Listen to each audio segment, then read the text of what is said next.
साथियों नमस्कार। साथियों, आज मैं अपने इस वीडियो में पीछे कोई भी पर्दा नहीं लगाया हूं। दोस्तों, ये आप देख सकते हो, ये पर्दा यहाँ पर टंगा हुआ है ना, इसको मैं पीछे लगा लेता था, ठीक है, और वीडियो अपलोड करता था। लेकिन इस वीडियो में पीछे मैंने पर्दा नहीं लगाया हुआ है, ठीक है। अब रीजन ये है दोस्तों, देखो भाई, यहाँ पर अभी क्या है कि मेरा काम चल रहा है ऊपर का, ठीक है। तो इसमें क्या है कि जो हमारा छत होता है, छत में जो हम लोग रोशनदान के लिए थोड़ा सा अपना जंगला टाइप का, जो हम लोग देहाती में बोलते हैं, वो करते हैं ना, तो वो भी ढका हुआ है, इसलिए यहाँ पर अंधेरा है। सो यहाँ पर वीडियो की क्वालिटी थोड़ा सा वीक होगी, ठीक है। लेकिन वीक वीडियो की क्वालिटी है तो उसको आप मैनेज कर लेना।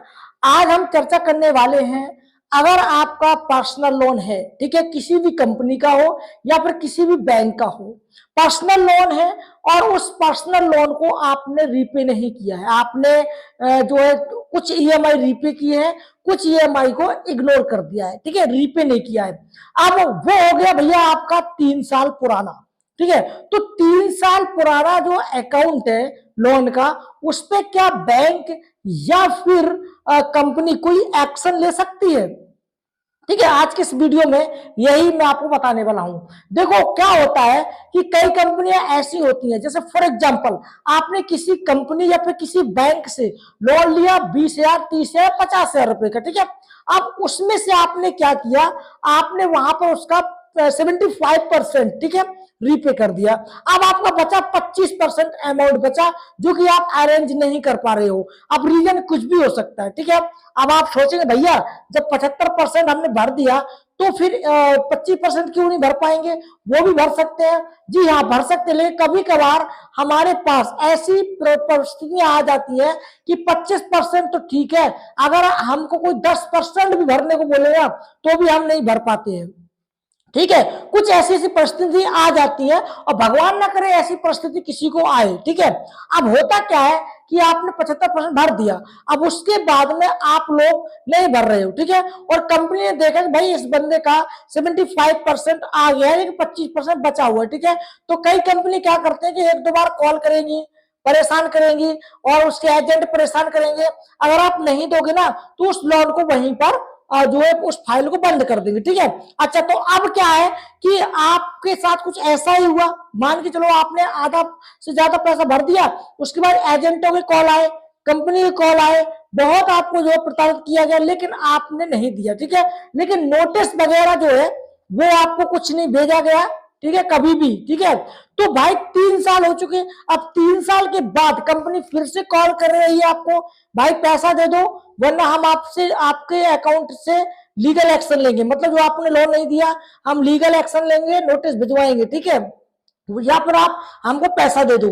तो भाई यही बताने के लिए मैं यहाँ पर बैठा हूं कि अगर कंपनी ने 3 साल तक आपका कुछ भी नहीं किया, फॉर एग्जाम्पल आपको ना उन्होंने कोई नोटिस भेजा, ना समन भेजा, ठीक है, और ना जो है आर्बिट्रेशन का नोटिस भेजा, कुछ भी नहीं भेजा, ठीक है, बिल्कुल बिंदास आप जी रहे हो, ठीक है।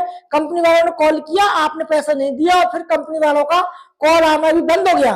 3 साल बाद अचानक से कॉल आता है और बोला जाता है कि पैसा दो वरना हम आपसे आपका जो है ना लीगल एक्शन लेंगे आपके अकाउंट में और आपको जेल करवा देंगे, ठीक है, या फिर कुछ भी आपसे 318, 316 जो धाराएं होती हैं उनसे तहत आपको डराया धमकाया जाता है। लेकिन मैं आपको बता दूं दोस्तों कि अगर आपके पास में कुछ ऐसा नहीं किया गया, आपको पहले 3 साल पहले ना नोटिस भेजा गया, ना आर्बिट्रेशन का नोटिस भेजा गया, ना समन भेजा गया, अगर आपको ऐसा कुछ भी नहीं भेजा गया ना, तो फिर ये मानो कि 3 साल के बाद वो आपका कुछ भी नहीं कर सकते। साथियों, मैं आपको पहली बात बता दूंगी, अगर आपके पास पैसे हैं तो पैसे इनके दे दो, क्योंकि पैसा अगर आप रखते हो तो खाज क्यों मिल जाते हो, ठीक है। पैसा दे दो और बिंदास तरीके से बाहर निकल जाओ। अगर पैसे नहीं है तो फिर नहीं है, फिर तो कोई कुछ भी नहीं करेगा, चाहे आप जो कुछ जिसको बोल रहा हो बोलो, जो करना हो करो, मैं नहीं दूंगा, है ही नहीं पैसे। अगर आप जेन्युइन डिफॉल्टर हो, ठीक है, आपके पास में कुछ ऐसा रीजन है जिसकी वजह से आप सच में पैसे देने में असमर्थ हो, तो आप लोग कुछ का कुछ भी नहीं होगा। लेकिन अगर आप लोग जानबूझ के पैसे नहीं देते हो, पैसा है, सब कुछ है, आप फॉर्च्यूनर गाड़ी में घूम रहे हो, आप स्टैंडर्ड के शौक कर रहे हो, आपको बहुत सारी प्रॉपर्टी है, आपके पास इतना अमाउंट है कि आप पैसा दे सकते हो, लेकिन फिर भी आप नहीं देते हो, तो फिर आपके पास जो है ना कानूनी कार्रवाई का प्रावधान हो सकता है और आपको कानूनी कार्रवाई के तहत जेल भी करवाई जा सकती है। ठीक है, लेकिन अगर आपके पास में है ही नहीं, सच में नहीं है, टीम वेरिफिकेशन हो गया, तो फिर आपका कुछ भी नहीं होगा, क्योंकि है नहीं तो है नहीं। अभी क्या है कि मैं आपको बता दूं कि लोन को डिफॉल्ट करना कोई क्राइम नहीं होता है, क्राइम में कंसेंट से नहीं किया जाता है, लोन को डिफॉल्ट करना कोई क्राइम थोड़ा है। ठीक है, अब यहां पर अगर 3 साल तक कंपनी ने कोई भी नोटिस वगैरह नहीं भेजा, तो भैया यहाँ पर आरबीआई की गाइडलाइंस की रिकॉर्डिं, यहाँ पर कंपनी ने खुद, आरबीआई ने खुद कहा है कि अगर आप लोग 3 साल तक किसी भी अकाउंट के बारे में सूचित हमको नहीं करते हो या फिर एक्शन आप नहीं लेते हो, तो 3 साल के बाद उस अकाउंट को जो है ना, उस अकाउंट में जो सरकार तरफ से मदद मिलती है, आरबीआई जो है उसकी तरफ से मदद मिलती है, वो नहीं मिलेगी।